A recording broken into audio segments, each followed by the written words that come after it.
అసుర సంధ్య వేళ మొదలైంది. రాక్షసుల ఆగమనం. సంబరాల ఏటిగట్టు. ఆ గట్టును కట్టడానికి చాలా ట్రక్కులు ఇసుక అయితే అవసరం అయి ఉంటది.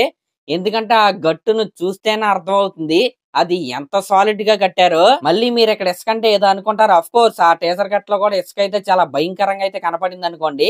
ఇంకా అది పక్కన పెడితే ఇక్కడ ఇసుక ఇన్ ద సెన్స్ ఏంటంటే స్టోరీ, స్క్రీన్ ప్లే, డైరెక్షన్ అన్నమాట. నిజంగా టీజర్ కట్ ఏదైతే ఉందో ఇచ్చి పడేశారు. ఇక్కడ ఖచ్చితంగా ఒక మనిషి గురించి అయితే మనం ఖచ్చితంగా మాట్లాడుకుని తీరాల్సిందే. ఇక్కడ ఈ మనిషి గురించి నేను డబ్బా కొడుతున్నాను అనుకోండి, లేకపోతే ఇంకేదన్నా కొడుతున్నాను అనుకోండి, అదేంటంటే సాయి దుర్గతేజ్, సాయి ధరమ్ తేజ్, సాయి తేజ్. ఆయనకి 3 పేర్లు అయితే మార్చుకున్నాడు ఆయన. ఆయన గురించి అయితే మనం ఖచ్చితంగా మాట్లాడుకోవాల్సిందే. ఎందుకంటే సాయి ధరమ్ తేజ్ గారి కెరియర్ కనుక మీరు చూసుకుంటే బిఫోర్ యాక్సిడెంట్, ఆఫ్టర్ యాక్సిడెంట్ అనమాట. బిఫోర్ యాక్సిడెంట్ కనుక మీరు చూసుకుంటే చాలా ఫ్లాప్స్ వచ్చాయి, చాలా హిట్స్ వచ్చాయి. ఆయన ముఖ్యంగా స్క్రీన్ పైన చాలా ఎనర్జెటిక్ అయితే కనపడేవాడు. డాన్సులు కావచ్చు, ఆ బాడీ లాంగ్వేజ్ కావచ్చు, చాలా అంటే చాలా బాగుండేది. కానీ ఎప్పుడైతే యాక్సిడెంట్ అయిన తర్వాత ఆయన బాడీ లాంగ్వేజ్ అంత ఫ్రీగా లేదు. ఇంకా చెప్పాలంటే ఆయన వాయిస్ కూడా అంతకు ముందులాగా అయితే రాలేదన్నమాట.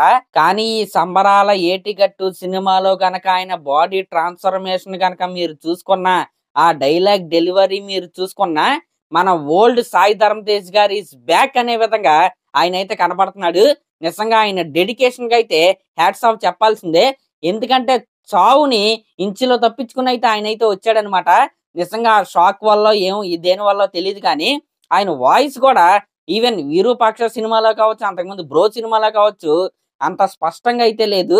కానీ ఈ సంబరాల ఏటిగట్టు గ్లిమ్స్ లాస్ట్ లో ఒక డైలాగ్ అయితే చెప్పాడు కదా, నిజంగా అదరగొట్టేశాడు.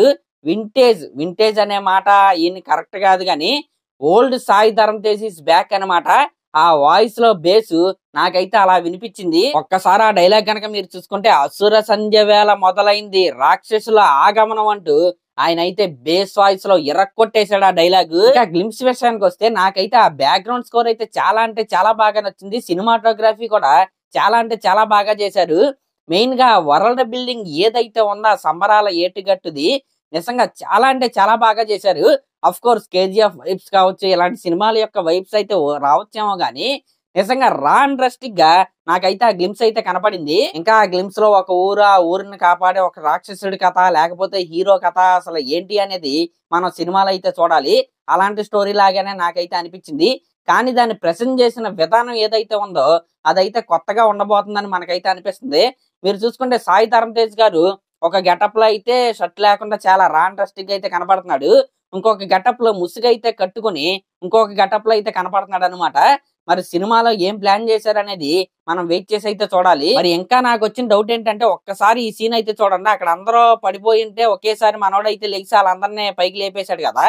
ఆ షాట్ చూసిన తర్వాత నాకు ఏమనిపించిందంటే ఏమైనా సూపర్ న్యాచురల్ పవర్ ఏమన్నా హీరోకి ఈ సినిమాలో ఏమైనా వస్తుందా అనే డౌట్ కూడా నాకైతే వచ్చింది. మరి చూద్దాం సాయి దుర్గ తేజ్ యొక్క అసుర ఆగమనం ఏ రేంజ్ లో ఉండబోతుందో. నాకైతే ఈ గ్లిమ్స్ అయితే ప్రామిసింగ్ అయితే అనిపించింది. ఇంకా టీజర్ ట్రైలర్ అయితే చూసిన తర్వాత ఇంకొద్ది క్లారిటీ అయితే వస్తుంది అనమాట. మరి ఇది మీకు ఎలా అనిపించిందో కామెంట్ చేయండి. అలాగే మన ఛానల్ కనుక ఫస్ట్ టైం చూస్తున్నట్టయితే ఖచ్చితంగా సబ్స్క్రైబ్ చేసుకోండి. థ్యాంక్స్.